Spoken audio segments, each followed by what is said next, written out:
They done tried to make me stop laughing, stop loving, stop living, but I don't care. I'm still here.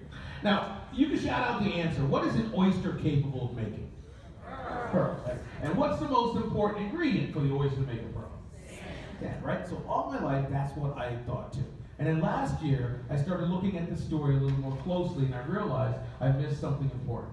That the most important ingredient for the oyster to make a pearl is not the grain of sand, but it's pain. You see, an oyster can have a grain of sand inside of it, but if it doesn't cause enough pain inside that oyster, it's not going to release the chemical that turns a grain of sand into a pearl. And the oyster is not more valuable because it creates pearls. Because if there's a pearl inside the oyster, but it dies in the bottom of the ocean and is never found, its value remains the same. What makes the oyster more valuable is irony. It doesn't get to keep the pearl. Someone else has to receive it, right? And I understand why I missed out on that, because I was never taught to value my pain. I wasn't taught to value anything but my physical pain as a guy. My emotional pain, definitely not taught to value. My mom, she used to raise us kids with this poem. She'd say, have many friends, treat them all well, but to your friends never your secrets tell. But when your friends become your foes, into the world your secret goes. So I learned to just stuff my pain inside. I wouldn't talk about it. And like some of you, you became masters of doing that, and I'm glad for this conference of wellness, because behind that concept is the idea of healing, right? It's the idea that you got to be whole, not just on a physical level, but emotionally and mentally as well, right? And so I started to realize that, like for me, I was pushing that pain down inside because I grew up with immigrant parents. Really strict immigrant parents. My parents are from Jamaica, right? And so growing up in my house, it was always about like to count our blessings, because we didn't have the same lives as our parents did, right? Coming from that poor country, and every time I'd be around family members, and then we'd be upset about something, they'd be like, you don't know how blessed you are, you're so blessed, you're so blessed, you're so blessed. And all my life I kept thinking to myself, if I'm so blessed, then why do I want to end my life? I couldn't figure it out. And it was just part of this pain that I couldn't talk about. Because when I talk about it, just like some of you, where your parents would shut you down and they would say, what are you complaining about? You think you got a tough life? You want to know what I went through growing up? Other people have it worse than you. Right? I know that's a popular one. I know for many of you that when you tell your children, you tell them the same thing. You look at them and say, oh, stop complaining. Other people have it worse than you. And so they never acknowledge their own sadness. I always say that, I say to kids and adults, I say, who cares that other people have it worse than you? Because you cannot walk in anyone else's shoes except your own. So if you feel sad, you feel sad. And see, the moment you disconnect from that sadness is the moment it slowly starts to eat away at you. These characters in my show, these are the way I had to figure out how to heal. These are my pearls. They come from dark, dark places in my life. I hide myself in every character that I create, but you wouldn't really know it's me. But I'm going to share with you. Because most of you would guess incorrectly. Most people think of the black male football player who's gay, who grew up in Newark, whose dad died at 10, and who played football for reference. That character has very little in common with me. Has my skin color, and has the fact that I attended Rutgers for graduate school. The character most like me, it's a tie between Sabine and Ben. Sabine, because before my gender equity, before my race, I speak up for gender equity, because gender equity for me, being a male, is just as important for women speaking up about it. Why? Because I get to hear the locker room talks. And I get to hear the way the guys can mistreat or talk down to women. And I know that guys will listen to another guy before they ever listen to a woman. So if I don't speak up, I'm part of the problem. If I didn't speak up when I was in high school, and those locker room talks, like on a Monday afternoon after the Saturday night party, and guys would be like, oh dude, she was so wasted, man, she didn't even know that I was on top of her. And I didn't say anything, I became part of that problem. Okay. If I didn't get just as upset as girls and women around the world when I saw that story over in India where the woman was on the bus and she was brutally beaten, raped, and killed, if that didn't make me cry and angry, it wouldn't change. To speak up for gender equity because I'm male, I am part of the problem, right? But I speak up about gay rights because I'm heterosexual, and transgender issues because I'm non-transgender. But I know there are people in every audience I speak to that struggle. They struggle because they're afraid to come out and just be free, be themselves, because they're worried about the repercussions.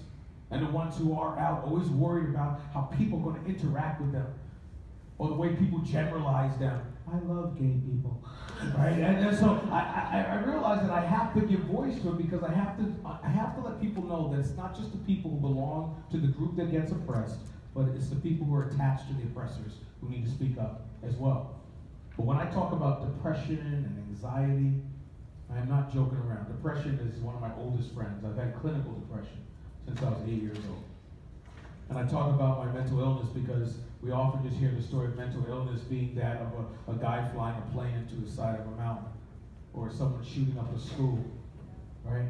We don't hear depression of what many of you face, or what some of you who don't have depression but have anxiety like I did, or have bipolar, or have other the invisible stuff, right, that no one talks about. So I speak up about that stuff because I want people to know that you're not alone. Sometimes in my shows to schools, high schools, middle schools, I play this 6-year-old boy who has ADHD.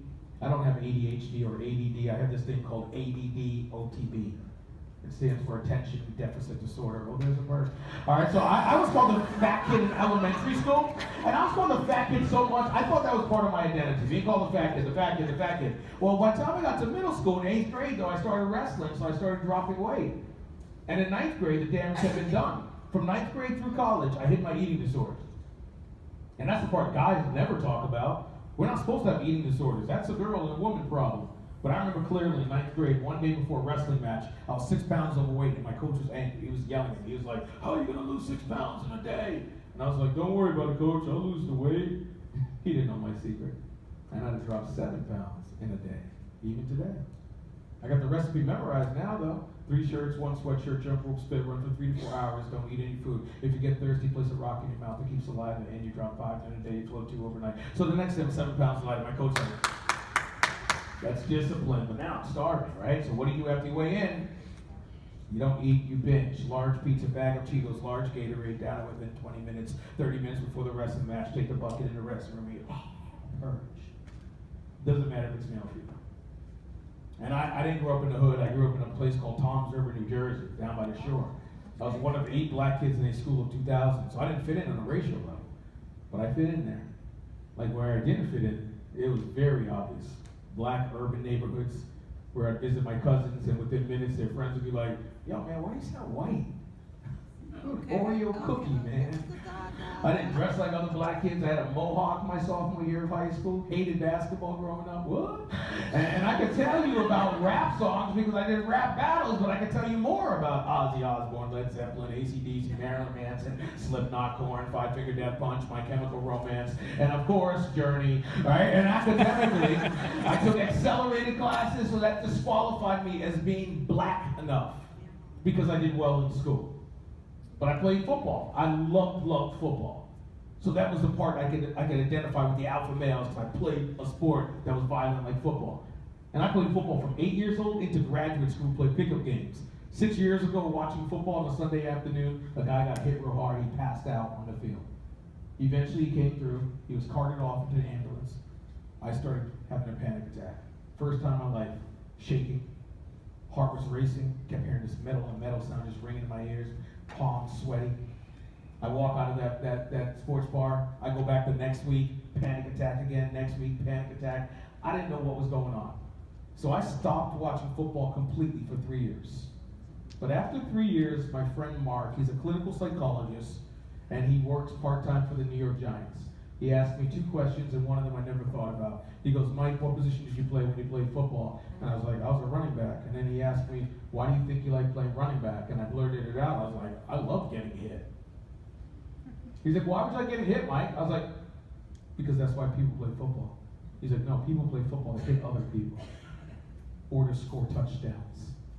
Why would you like getting hit?" I was like, "I don't know." That was good. It never hurt. Like nobody on the other team ever hit me as hard as my dad. First time I ever put that together. Right? I've been doing this for many years, and that first time I ever put that together.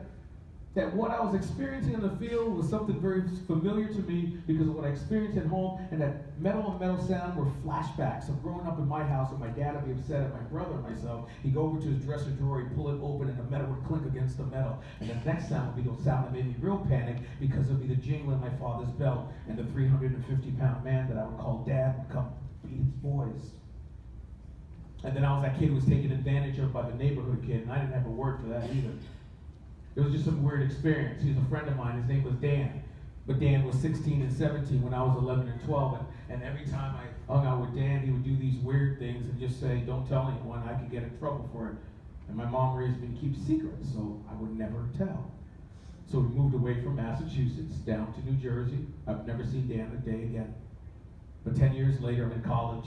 I have a 3.83 grade point average. Graduated magna cum laude, and I was selected to be the baccalaureate speaker.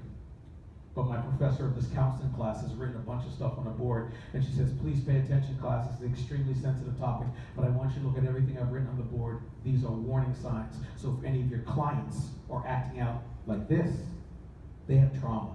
And it's more than likely some of their trauma deals with being molested. And I started laughing in class, because I was like, what's she talking about? I do that. I've always done that. That's not true. That's me. She's talking about me. That's what Dan did to me. And I freaked out 3 weeks before graduation. I go back to my dorm room. I'm walking back and forth, and all I'm saying is, you're stupid, you're ugly, I hate you, it's your fault. It was like my mantra. I just kept repeating that. And I felt so suicidal. I placed 2 calls that afternoon. I called my mom, because I was hoping my mom, the person who brought me to the world, could make me feel safe again. But she didn't. And I don't hold a resentment against her. I love my mom, I love my dad. But my mom made me feel worse. I hung up the phone, but the most important part happened right after that. I picked the phone up again and I called someone else. I called my friend Charlie Thiel, who's a youth pastor at my church, and I'm crying and I'm upset. And I'm like, Charlie, when I was 11, there was a kid named Dan who was 16 and he molested me, and I just figured it out in class. And right now, Charlie, I do not want to live. I hate myself. I don't want to feel sad anymore. And he goes, Mike, no, Mike, I love you. You're not your pain. And you're not going to understand what I'm about to tell you, but not only will you heal from that pain, but your pain is going to be used to help other people heal. I had no clue what that meant. But 2 years ago, I'm in a middle school. I'm doing this presentation. This 8th grade girl, she comes running up to me, and she is bawling, shaking real bad. She just hugs me real tight, and then she steps back, and she goes, thank you for not killing yourself when you were younger, because today you just saved my life. I could not see that in that dorm room that afternoon. I could not see that my pain was not just some hurdle to get over and to get past. That my pain and your pain, it's your gift. It is uniquely yours to twist and turn and make it into something more. But you gotta get it out. That's the only way to heal. See, I do this because I want people to stay. I do this because I truly believe at the very core of who I am, that every one of you sitting here right now, you are far more powerful than your pain, and you are more beautiful than any words that have been used to cast you down. But it takes us acknowledging each other, right? That's where it starts. Like, I think sometimes we get stuck on this idea of like, send money to this country in Africa so to take care of the hungry over there, or to, develop this so we can have clean water to produce. And those are great, noble tasks. But if you cannot acknowledge people you see every day, then your charity means nothing to me. So I start with the small things of just simply smiling and saying hello to people, because I read this article called Jumpers in the New Yorker magazine. It's about the Golden Gate Bridge in San Francisco, which is the #1 public suicide spot in America. Since 1937, more than 1,800 suicides from that bridge. On the last page of the article, and there have only been 30 survivors, right? But on the last page of the article is this true story about a man in his 30s who walks to the bridge, he climbs over the railing, he jumps off, he ends his life. And after his death, his psychologist goes over to his apartment and he finds a suicide note. And the suicide note has 2 lines. It says, I'm going to walk to the bridge. If one person smiles at me along the way, I will not jump. So several years ago in upstate New York, I'm doing a presentation for staff members of the school district. And afterwards, a principal of the high school comes up to me in tears and she said, Dr. Mykee, that Golden Gate Bridge story, that's the one that really got to me. And then she looked around to make sure no one else was listening, and she goes, nobody in my school district knows this about me, but I'm one of the 30 survivors who jumped off that bridge. we're all in pain and some love. And all it takes is just for us to be a little more kind to ourselves and then to others. Hey everybody, hey, guess what? Today is my birthday. Don't wish me happy birthday. Leave your cash on the stage. But listen, I want to tell you something I've been keeping as a secret. It's going to freak some of you out. I got a physical disability.